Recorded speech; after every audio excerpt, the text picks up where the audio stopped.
मेरे प्यारे नौजवानों, जब हम विज्ञान और वैज्ञानिकों के कठिन परिश्रम की बात करते हैं, तो कई बार मैंने मन की बात में इस बात को कहा है कि हमारे युवा पीढ़ी का विज्ञान के प्रति आकर्षण बढ़ना चाहिए। देश को बहुत सारे वैज्ञानिकों की ज़रूरत है। आज का वैज्ञानिक आने वाले युगों में, आने वाली पीढ़ियों के जीवन में एक स्थायी बदलाव का कारण बनता है। महात्मा गांधी कहा करते थे, No science has dropped from the skies in a perfect form. All sciences develop and are built up through experience.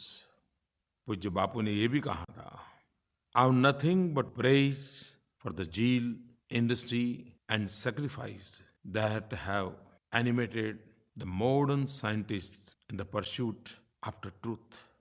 विज्ञान जब जन सामान्य की आवश्यकताओं को ध्यान में रख करके उन सिद्धांतों का सहज उपयोग कैसे हो, उसके लिए माध्यम क्या हो, टेक्नोलॉजी कौन सी हो, क्योंकि सामान्य मानवीय के लिए तो वही सबसे बड़ा महत्वपूर्ण योगदान माना जाता है। पिछले दिनों नीति आयोग एवं भारत के विदेश मंत्रालय ने 14वें प्रवासी भारतीय दिवस के समय एक बड़ी यूनिक प्रकार की कॉम्पिटिशन की योजना की थी। समाज उपयोगी इनोवेशन को इनवाइट किया गया। ऐसे इनोवेशंस को आइडेंटिफाई करना, शोकेस करना, लोगों को जानकारी देना और ऐसे इनोवेशन जन सामान्य के लिए कैसे काम आए, मास प्रोडक्शन कैसे हो, उसकी कमर्शियल यूटिलाइजेशन कैसे हो। और मैंने जब उसे देखा तो मैंने देखा कि कितने बड़े महत्वपूर्ण काम किए हैं। जब से एक इनोवेशन मैंने देखा जो हमारे गरीब मछुआरे भाइयों के लिए बनाया गया है।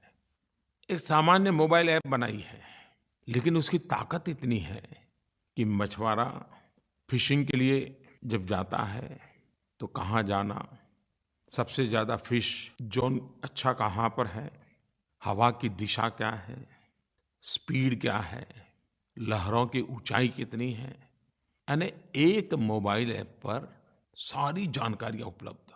और इससे हमारे मछुआरे भाई बहुत ही कम समय में जहाँ अधिक मछलियाँ हैं वहाँ पहुँच करके अपना अर्थ उपार्जन कर सकते हैं।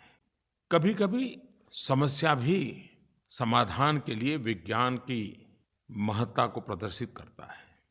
मुंबई के अंदर 2005 में बहुत बारिश हुई, फ्लड आया, समंदर में भी भरती आ गई और बहुत परेशानियाँ हुई।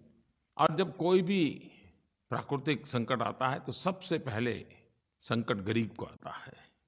दो लोगों ने बड़े मन से इसमें काम किया और उन्होंने एक ऐसे मकान की रचना को विकसित किया जो ऐसे संकट से घर को बचाता है, घर में रहने वालों को बचाता है, जल भराव से भी बचाता है, वाटरबॉर्न डिसीज से भी बचा सकता है। खैर, बहुत सारे इनोवेशंस थे। कहने का तात्पर्य ये है कि समाज में, देश में इस प्रकार की भूमिका के लोग बहुत होते हैं।